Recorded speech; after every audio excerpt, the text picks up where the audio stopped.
साल 2063 global warming की वजह से धरती का क्लाइमेट बहुत हद तक बदल चुका है। वैज्ञानिकों को समझ में आ चुका है कि अगर जल्दी इन्होंने किसी नए ग्रह को नहीं ढूंढा तो इंसानों का अस्तित्व इस दुनिया से हमेशा के लिए खत्म हो जाएगा। इन्हें एक नया ग्रह मिलता है जो धरती से 86 साल की दूरी पर है, यानी कि अगर ये धरती से चले तो 86 साल के बाद उस ग्रह पर पहुंचेंगे, जिसका मतलब ये है कि उस ग्रह पर पहुंचने के बाद हर एक इंसान मर चुका होगा।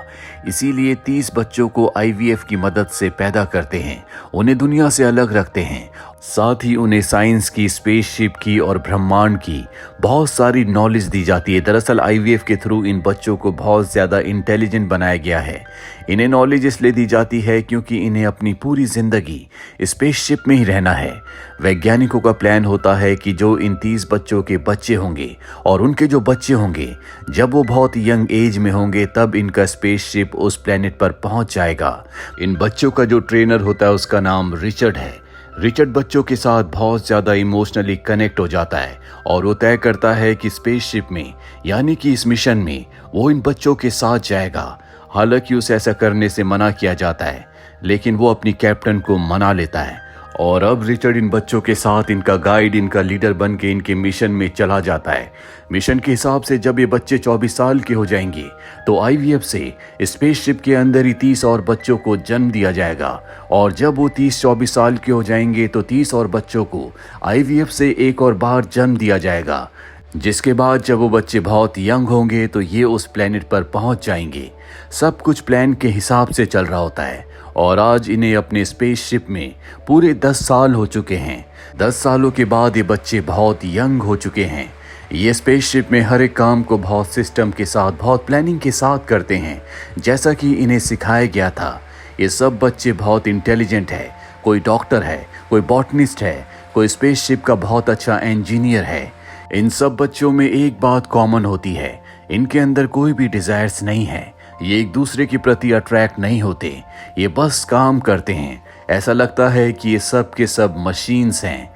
इन्हीं में क्रिस्टोफर नाम का एक लड़का है जो कि बॉटनिस्ट है और जब वो लैब में काम कर रहा होता है तो उसे केमिकल का अलर्ट आता है। वो रिचर्ड से उसके बारे में पूछता है, लेकिन रिचर्ड उस बात को घुमा देता है, वो उसकी बात का सही जवाब नहीं देता। इसीलिए क्रिस्टोफर को रिचर्ड के ऊपर शक हो जाता है और अब वो उस केमिकल के बारे में पता करता है। क्रिस्टोफर को पता चलता है कि इस केमिकल को लेने वाला हर एक इंसान सेक्सुअली पूरी तरह से डेड हो जाता है, यानी कि वो दूसरे के प्रति अट्रैक्ट नहीं होता। और एक यही कारण होता है कि यहाँ पर जितने भी लोग हैं वो सब के सब एक दूसरे के प्रति अट्रैक्ट नहीं होते। इन्हें कोई फर्क नहीं पड़ता इनके साथ मेल है या फीमेल। और ये जो केमिकल है इन्हें एक ड्रिंक के साथ दिया जाता है जो हर सुबह हर एक को पीना पड़ता है। और अब क्रिस्टोफर और उसका दोस्त उस ड्रिंक को पीना बंद कर देते हैं, जिसके बाद वो पूरी तरह से बदल जाते हैं। उनके अंदर सेक्सुअल डिजायर्स जाग जाती हैं, वो पहले से ज़्यादा एक्टिव हो चुके हैं, वो दूसरों के प्रति अट्रैक्टेड फील करते हैं। एक दिन क्रिस्टोफर रिचर्ड से पूछता है कि मुझे एक सीक्रेट चेंबर के बारे में पता चला है, मैं जानना चाहता हूँ कि उस सीक्रेट चेंबर में क्या है। रिचर्ड कहता है कि मुझे भी नहीं पता कि वहाँ पर क्या है, पर क्रिस्टोफर समझ जाता है कि रिचर्ड झूठ कह रहा है।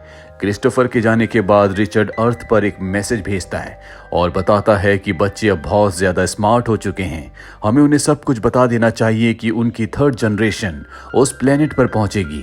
दरअसल अब तक यहाँ पर किसी को नहीं पता कि इन्हें पूरी ज़िंदगी इसी स्पेसशिप के अंदर रहना होगा और इनकी जो 3rd जनरेशन, जिसे आईवीएफ से एक बार फिर से पैदा किया जाएगा, वो उस प्लेनेट पर पहुंचेंगे।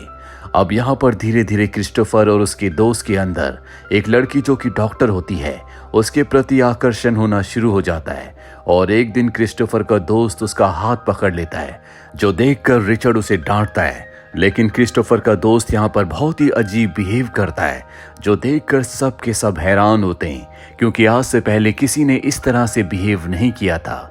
वहीं अब स्पेसशिप में अजीब सी आवाज आना शुरू हो जाती है, जिसके साथ वाइब्रेशन भी हो रही होती है। क्रिस्टोफर अपने दोस्त के साथ एक कमरे में जाता है जहां पर एक लड़का ये पता लगाने की कोशिश कर रहा होता है कि ये आवाज कहां से आ रही है। क्रिस्टोफर उसे बताता है कि मैंने रिचर्ड से बात की थी, उसने मुझे बताया कि ये कूलिंग मशीन से आवाज आ रही है।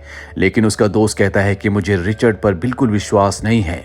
वो उस लड़के से, जो कि सब कुछ मॉनिटर कर रहा होता है, उससे पूछता है क्या यहाँ आसपास कोई एलियन हो सकता है। वो कहता है क्यों नहीं, जब हम यहाँ पर जिंदा रह सकते हैं तो कोई एलियन भी जिंदा रह सकता है।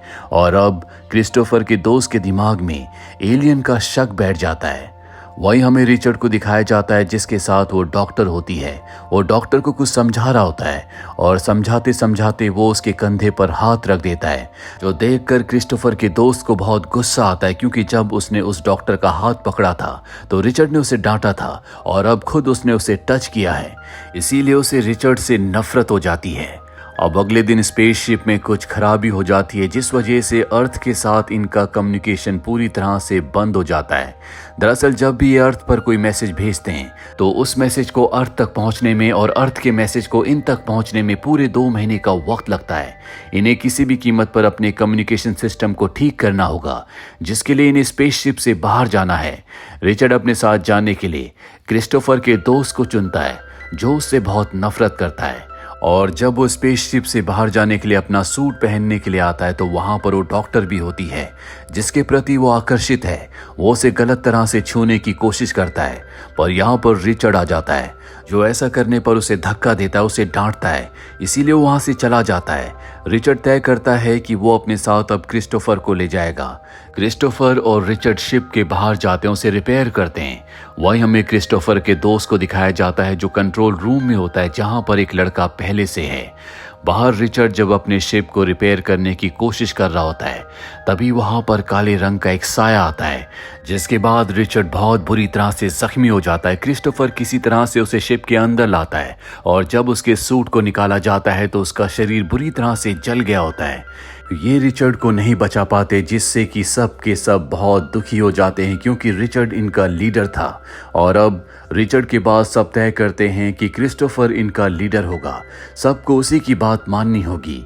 लेकिन क्रिस्टोफर का जो दोस्त होता है वो इस बात से जेलस हो जाता है, क्योंकि वो खुद लीडर बनना चाहता था। और अब जेलसी में वो सबको ड्रिंक वाली बात बता देता है, जिसके बाद सब के सब ड्रिंक पीना छोड़ देते हैं।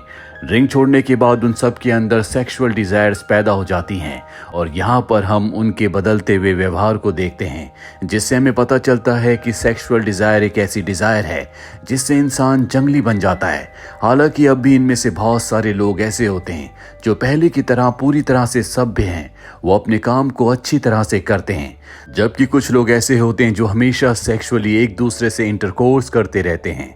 अब एक बार फिर से क्रिस्टोफर का दोस्त उसी डॉक्टर के ऊपर ट्राई करता है, लेकिन तभी वहां पर क्रिस्टोफर आ जाता है जो उसे बचा लेता है, जिसके बाद क्रिस्टोफर की और उस डॉक्टर की दोस्ती हो जाती है। दरअसल क्रिस्टोफर को अब अपनी जिम्मेदारियों का एहसास है। उसे पता है कि उसे किसी भी कीमत पर इस मिशन को पूरा करना होगा, लेकिन उसका दोस्त उससे बहुत ज्यादा गुस्सा है। वो सभी को कहता है कि रिचर्ड को जिसने मारा है वो एक एलियन था और मुझे पूरा विश्वास है कि वो आर्काइव रूम में है, इसीलिए हमें वहां जाकर तलाशी लेनी होगी। वो अपने एक साथी के साथ आर्काइव रूम में जाता है।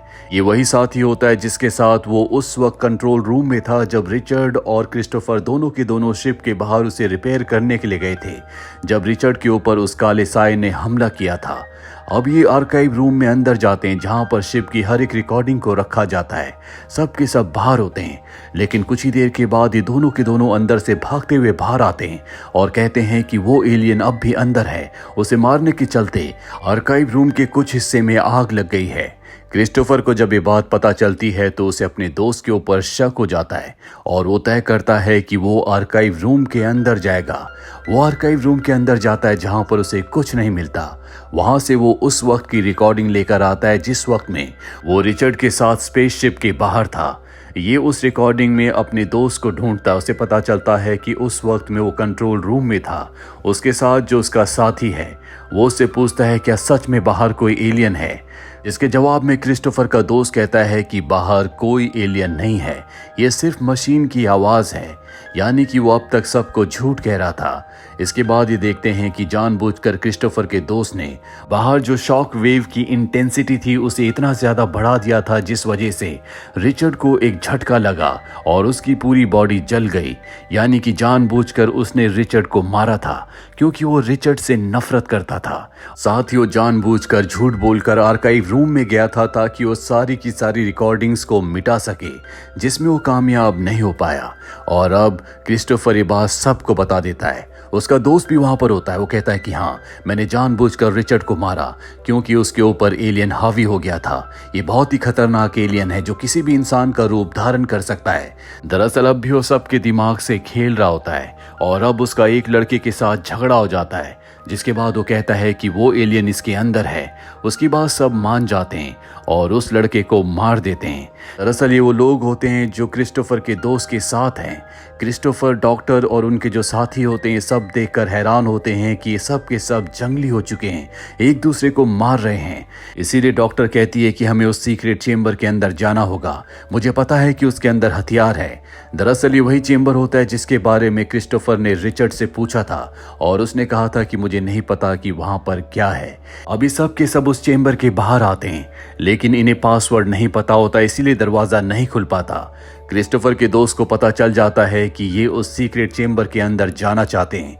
वो अपने सभी साथियों के साथ वहां पर आता है और दरवाजा तोड़कर अंदर चला जाता है, जहां पर उसे बहुत सारे हथियार मिलते हैं। उसे लगता है कि क्रिस्टोफर, डॉक्टर और उनके जो साथी होते हैं इन हथियारों से उन्हें मारने की कोशिश कर रहे थे। इसीलिए अब वो तय करते हैं कि इन हथियारों से ये उन सब को मार देंगे। दरअसल इनके ग्रुप में ज्यादा लोग होते हैं और अब ये क्रिस्टोफर को और डॉक्टर को मारने के लिए आगे बढ़ते हैं। जो बात उन्हें पता चल जाती है, इसीलिए क्रिस्टोफर और डॉक्टर भागकर एयरलॉक रूम में छुप जाते हैं, जहां ये सूट पहन लेते हैं। लेकिन क्रिस्टोफर का दोस्त बहुत गुस्से में होता है। वो गन से दरवाजे पर हमला करता है, जिस वजह से बाहर का एयरलॉक भी खुल जाता है और अब अंदर से सारी चीजें बाहर जा रही होती है। क्रिस्टोफर अंदर आने की कोशिश करता है, लेकिन उसका दोस्त उसे बाहर धकेल देता है। वो स्पेसशिप के एक हिस्से में जाकर रुक जाता है, जिसके बाद वो अंदर आना चाहता है, लेकिन डॉक्टर जंप करके उसे किक मारती है, जिस वजह से वो स्पेसशिप से बाहर चला जाता है और उसकी मृत्यु हो जाती है क्योंकि उसके पास कोई भी सूट नहीं है। वहीं क्रिस्टोफर को दिखाया जाता है जो धीरे धीरे स्पेसशिप के अंदर आ जाता है, जहां पर क्रिस्टोफर सबको बताता है कि मेरा दोस्त मारा गया। इसके बाद सब अपने हथियार डाल देते हैं। एक बार फिर से लीडर के लिए वोटिंग होती है और इस बार लीडर डॉक्टर को चुना जाता है।